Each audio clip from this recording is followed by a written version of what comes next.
để bài smart đi mà smart đi đấy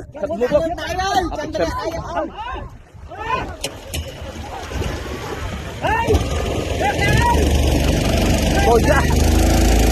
vâng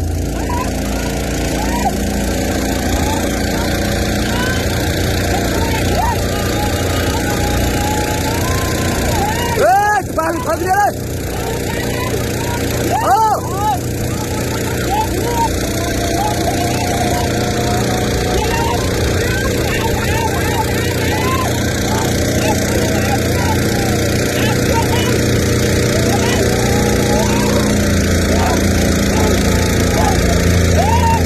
ngay mày bắt tiếp tục bắt tốt cắt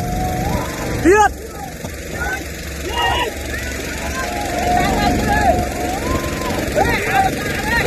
ô làm vào đây làm vào đây làm vào đây chết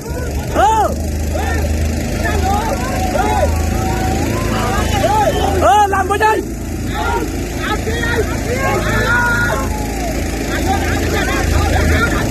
out out đây làm ơi wow